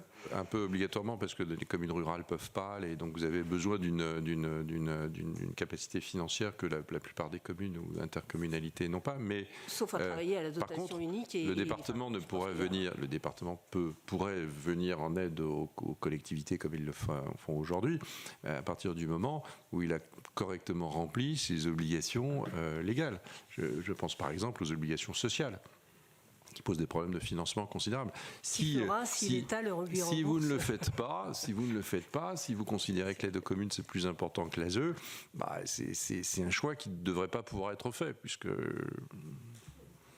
Et ça serait presque avoir des contrats d'objectifs et de moyens entre l'État et les différentes strates territoriales, au fond. Oui, c'est ça, voilà. C'est qu'à un moment donné, l'État délègue des compétences à d'autres EPCI, des politiques publiques. Quand il y a un contrat d'objectif, c'est qu'à un moment donné, il y a aussi une évaluation et un resserrage de boulons éventuellement. Ouais. Monsieur le Président, si vous permettez, je pense que le mécanisme de décentralisation, c'est un mécanisme, me semble-t-il, encore plus fort qu'un rapport entre la collectivité et l'État. C'est un rapport entre la collectivité et le citoyen. Puisqu'il s'agit d'aider dans cette clarification, cette simplification, à ce que les citoyens comprennent qui est responsable de la politique publique. Et c'est eux qui, à ce moment-là, à l'occasion de leur vote, sanctionnent ou approuvent la politique qui est conduite. Donc l'idée de la décentralisation, c'est un partage du pouvoir entre l'État et les collectivités. Et c'est fondamental que les gens sachent ce qu'elles doivent faire pour pouvoir, le cas échéant, sanctionner. Et c'est beaucoup plus fort, et c'est à mon avis beaucoup plus motivant pour les élus de travailler dans ce cadre-là que de travailler, entre guillemets, pour l'État dans le cadre d'un contrat. Les collectivités ne sont pas des opérateurs de l'État. Mais après, on voit qu'il y a dans les collectivités, il y a des sujets qui sont en effet territoriaux, parce que on est dans le nord de la France ou dans le sud de la France et on ne vit pas les mêmes choses, et donc ils sont très marqués par le local. Mais on prend l'ASE, on prend le handicap, à un moment donné, si... dans un territoire, on ne fait pas le boulot. Enfin, si l'État, on s'aperçoit. Alors, c'est vrai que la sanction populaire, évidemment qu'on y croit. Mais il faut quand même que ces sensibilités-là, à un moment donné, elles soient vérifiées sur l'ensemble du territoire. C'est un peu le boulot de l'État, normalement. On a beaucoup travaillé là-dessus, on s'éloigne du sujet, mais on a beaucoup travaillé sur l'ASE, sur l'organisation de l'aide sociale dans les départements. On a donné 2 scénarios possibles. Un scénario qui est très organisé et financièrement également organisé. Puis un deuxième scénario qui est celui de la recentralisation. C'est-à-dire que si l'État considère autorité, c'est pas un État fédéral, donc le droit de l'enfant, il domine le droit du département d'ailleurs. Les enfants français doivent être traités de la même manière, enfin les enfants de France. Et ça, c'est une reprise en main dans ce cas-là. Mais une reprise en main, c'est un coût considérable, c'est une mobilisation d'énergie considérable pour recréer ce qu'on avait défait, les DAS, ce qu'on avait défait il y a, je sais pas quoi, 20 ans, 25 ans, qui n'avait pas été non plus formidable. C'est aussi restructurer encore plus la PJJ, la médecine scolaire, enfin, c'est tout ça. Donc c'est ce bloc-là, on a 3 ou 4 pages sur ce sujet pour dire comment nous on pense qu'il faudrait aborder le sujet. Mais à un moment donné, il faudra quand même un tout petit peu trancher, quoi. Mais c'est en effet, moi j'avais vu ces pages-là notamment, pas seulement, et c'est quand même tous ces sujets-là aujourd'hui qui font énormément défaut. En plus, dans une strate territoriale qui est le département, qui est en souffrance budgétaire, de manière assez aiguë, quoi. Donc, il faut qu'on en parle. Il faut qu'on parle du fond, quoi. Qu'on ne s'intéresse pas uniquement aux modalités de mandat ou à ce genre de choses. Qu'on parle du fond, parce que c'est au fond ce qui nous intéresse. Qu'après, les élus aient un statut mieux que la démocratie, par le biais d'une modification de règles électorales éventuelles. Tout ça peut être compris, mais ça ne peut être qu'au service d'une décentralisation un peu plus confiante. Aujourd'hui, c'est d'abord de la défiance. C'est pas bon, hein. Il n'y a aucune raison qu'il y ait des défiances entre les collectivités et l'État. Il peut y avoir des rapports un peu vigoureux de travail, mais pas la défiance qu'il y a aujourd'hui. C'est pas acceptable. Vous ne pouvez pas avoir des ancrages de dotation de DGF sur des trucs qui sont terminés depuis 20 ans, 25 ans ou 30 ans. Comment un élu peut-il accepter, et personne ne l'accepte d'ailleurs, peut-il accepter de ne rien comprendre à la DGF qui lui est versée, quoi. Et puis il essaye, hein. Boris Ravignon, qui a un petit passé, il essaye. Peut-être il a du mal aussi. Imaginez-vous quelqu'un d'autre, quoi. Donc vous abandonnez, vous regardez ce que vous aviez l'année d'avant, et puisque vous avez cette année, vous ne savez plus au fond quel est le critère qui fait que vous ne pouvez pas dire qu'il faut simplifier, etc., et qu'il n'y ait pas de clarification sur la manière dont mais ça nous éloigne. Mettez votre micro. Les composantes forfaitaires de la DGF, elles reprennent pour une partie dans les années 70 une vieille taxe sur les ventes qui a été créée en 1941 par Vichy.